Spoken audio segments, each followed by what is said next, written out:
For them, the final stand.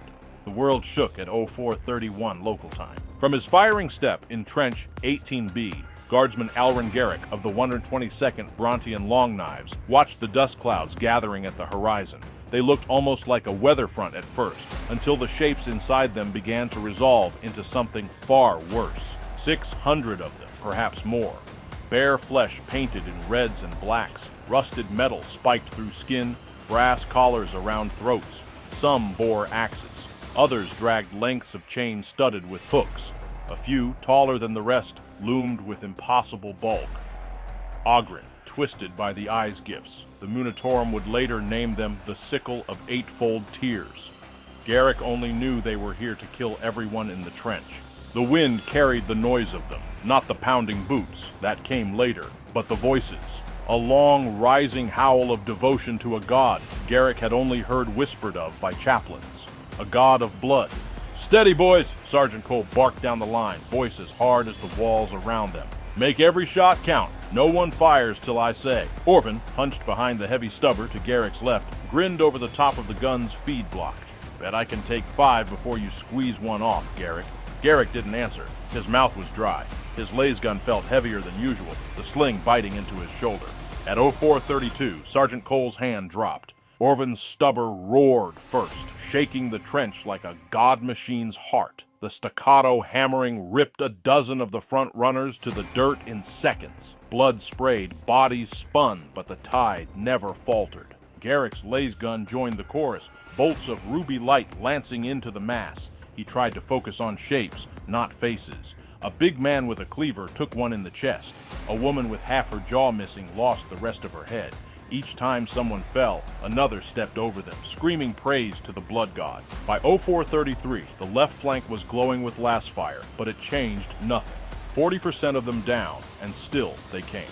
Sergeant Cole shouted for controlled volleys. Orvin swore with each burst, his teeth bared in a grin. "3 more, Gerrick, 4!" The man was enjoying himself. At 04:35, the line buckled. It wasn't slow. 1 second, Orvin was spitting curses. The next, there was a flash of brass and a mist of red where his head had been. The stubber fell silent, its barrel smoking. The gap it left was like a hole in a dam. They hit the sandbag wall like a flood. The first impact rattled Gerrick's teeth. The second sent him reeling back, boots slipping in the muck. Then the wall broke, and they poured in. Sergeant Cole's voice cut through the din. "Bayonets!" Gerrick had his fixed before the first cultist landed in the trench. The man's face was a ruin of scars, his eyes wild. The bayonet found his gut before he could swing his cleaver. Gerrick twisted, felt the crunch, shoved the body aside. Somewhere to his right, Gallo screamed, and then stopped halfway through the sound. Sivan stumbled into Gerrick, blood gouting from a wound in his neck. Gerrick tried to keep hold of his laser gun and catch him at the same time.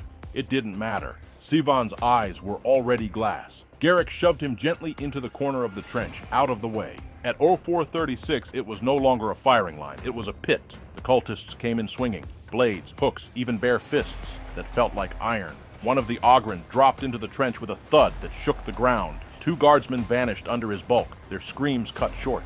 Gerrick fired until his cell died, the last shot taking a screaming youth in the eye. The laser gun clicked, empty. He didn't have time to reload. Bayonet only now. He moved by instinct, jabbing at anything that wasn't wearing the drab gray of the long knives. The point punched into ribs, bellies, throats. His arms were leaden, his lungs burning, but he kept moving. At 04:39 it happened. A chain blade came in low from the left. Gerrick turned just enough to keep it from spilling him open from navel to throat, but the teeth bit deep into his side. Pain flared white in his vision. He could feel the weapon grinding against his ribs. The cultist pulled back for another swing. Gerrick slammed the bayonet into his chest, felt it glance off bone, drove harder until the man collapsed. Someone shouted for him to fall back. He didn't even turn his head. In his mind's eye, the trench was gone. He stood in a sunlit field, golden wheat swaying in the breeze. Lisa's hair caught the light like spun gold. Their boy ran between the rows, arms outstretched, laughing. The memory warmed him more than the blood soaking his flak. 2 more came at him, one with a rusted axe, the other barehanded, his nails like claws. Gerrick killed them both, though the second took longer. By 04:40 he could barely stand. The last one to come for him was almost naked, his torso a lattice of scar tissue and brass nails. An icon of Khorne was nailed directly into his sternum. He charged without a word, axe raised high. Gerrick stepped into him, driving the bayonet home between ribs. The cultist's breath burst out in a choking cough of blood. They fell together into the mud. Gerrick rolled onto his back. The gray sky swam above him. The roar of the trench was fading, replaced by the rustle of wind and grain. Lisa smiled at him from the hill. His son's laughter echoed in the warmth. "They'll never see this," he whispered. His voice was barely sound now. For them. Always for them. He died within 90 seconds. The Munitorum report later recorded him as the final casualty of Trench 18B. His laser gun, serial number 88L54, was recovered empty. His bayonet was bent and caked with dried blood. Folded in his breast pocket was a pictograph of a woman and a young boy. On the reverse, in cramped block letters, the words, "For them. Always for them." Weeks later, the regimental memorial plaque was updated. His name was etched alongside the others. Here stands recorded the name of Alren Gerrick, who, on the 12th day of the 4th month, 998.M41, held the eastern defense line against the heretic tide. Wounded unto death, he fought until his last breath, denying the enemy advance and granting the Imperium precious minutes to prepare its counterstrike. Remember him not for how he died, but for why he stood. For them. Always for them. Before the next offensive, the Commissar read those words aloud to a line of fresh recruits. None remembered the timestamps. All remembered his name.